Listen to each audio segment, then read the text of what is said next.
Pois vamos para a governabilidade 3. Postei agora há pouco, quem está chegando agora, outros dois vídeos tratando sobre esse tema. As questões que podem encaminhar o Brasil, sim, para uma crise de governabilidade. Isso é real. E uma crise de governabilidade, ela começa destruindo os mais pobres e termina destruindo os mais ricos, acreditem nisso. Os fanatismos, as interdições cognitivas que levam a determinados grupos proceder como procedem, elas são compreensíveis do ponto de vista da teoria do conhecimento, da teoria política e mesmo da psicanálise. As interdições cognitivas, elas produzem fanatismo e, portanto, interdições nas formas de abordar a dita realidade. Nós vivemos um país de discussões interditadas. Certos posicionamentos acabam sendo tratados como agressões pessoais. E o mundo institucional praticado por quem tem um mínimo de maturidade sabe que opiniões políticas, que opiniões institucionais não devem passar de opiniões políticas ou institucionais. Mas tem gente que pensa que são agressões pessoais. E isso vai desde o cargo mais vagabundo ao mais relevante, às vezes. Nós temos que ter isso em conta. Nós vivemos um país que, visto os dados objetivos da economia, seus dados de crescimento do PIB, seus dados de crescimento no crédito ofertado à população, o número de carteiras assinadas, o menor nível de desemprego dos últimos 20 anos, etc, etc, etc. A quantidade de subsídios que o governo presta a setores como o agronegócio, por exemplo, está tudo aí para ser visto por quem quer ver. O Brasil, objetivamente, economicamente, vai muito bem, em que pese a taxa de juros exorbitante, acachapante, que nós temos no Brasil, 15% Selic. Mas se há uma certeza, é de que nós vivemos um mundo de discussões interditadas. E isso vem regado a uma realidade política, a uma construção institucional totalmente em putrefação, completamente em putrefação. Não vou nem falar sobre a fragmentação dos partidos políticos e como eles se organizam. Programaticamente se fala. O próprio PT, que é um partido que ainda mantém uma certa posição, vem se fragmentando internamente de uma maneira onde o pragmatismo, o fisiologismo no exercício da política está dando as consequências que está dando interna corporis. E, por consequência, contaminando o executivo, porque o Lula é do PT. Na votação do IOF, na Câmara dos Deputados, a base do governo não fez 100 votos. Isso é dado objetivo que precisa ser consolidado. Notem, como eu vinha dizendo, os problemas que estão postos, eles são de uma gravidade extrema, porque não há uma tensão exclusiva entre Congresso Nacional e Poder Executivo. O Congresso Nacional executa o orçamento.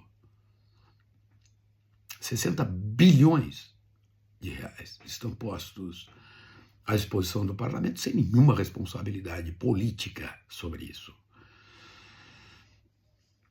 Essa tensão não está colocada só entre esses dois poderes, ela vem também contra o Supremo Tribunal Federal, que busca, de uma maneira ou de outra, assegurar uma certa institucionalidade. Mas neste vácuo, neste vazio, observem que certas aristocracias funcionais adquirem autonomia de tal ordem, que enquanto a governabilidade do Brasil vai se desconstituindo, certas estruturas estatais vão adquirindo um gigantismo que é insuportável do ponto de vista do orçamento público. Em São Paulo, por exemplo, Tarcísio de Freitas tem um passivo de R$ 1 bilhão só com o Ministério Público Estadual lá. Não vou nem seguir falando sobre as outras coisas.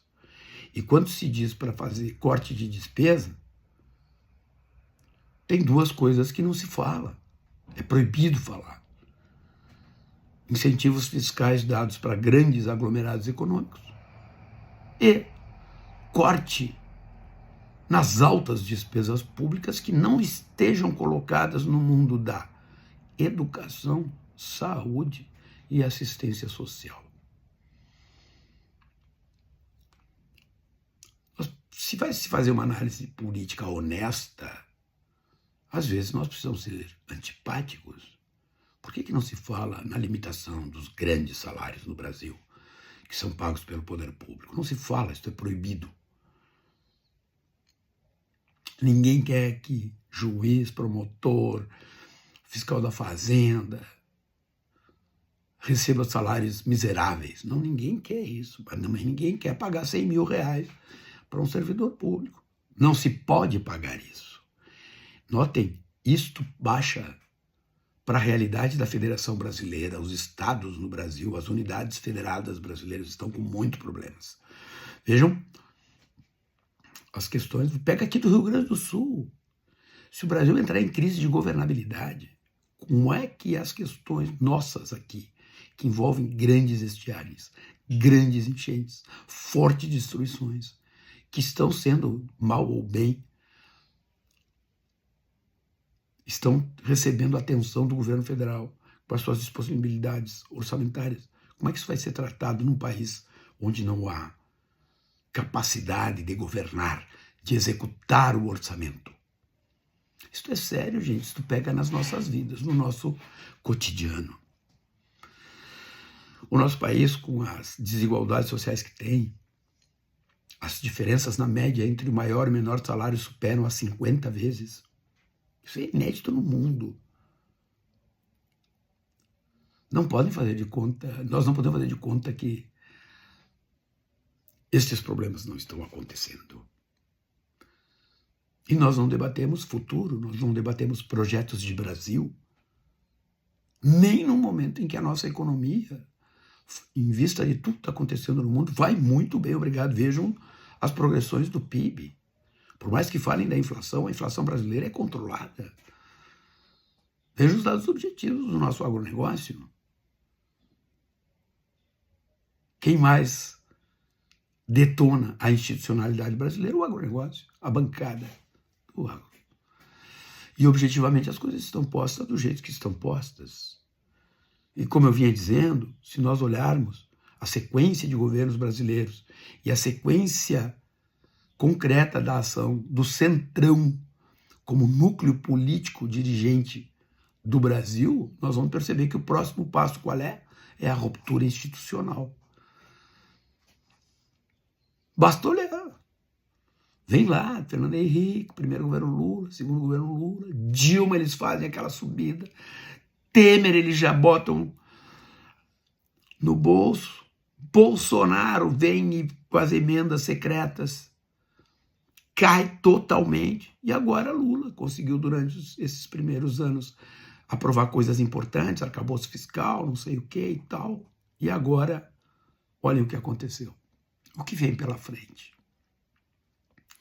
Nós precisamos discutir essas coisas, porque isso mexe nas nossas vidas. E o que mais me preocupa é essa tensão institucional que acaba envolvendo a Suprema Corte brasileira, ou seja, a capacidade de estabilização, porque a Suprema Corte brasileira tem um papel muito relevante nessa questão de termos impedido o golpe de Estado.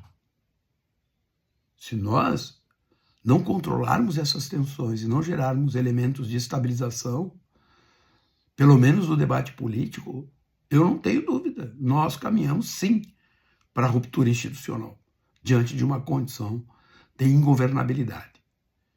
E as consequências disso, como é que é? Olha os debates políticos. Todo mundo quer saber da sua paróquia, de asfaltar rua em Alphaville. Pensemos, pensemos.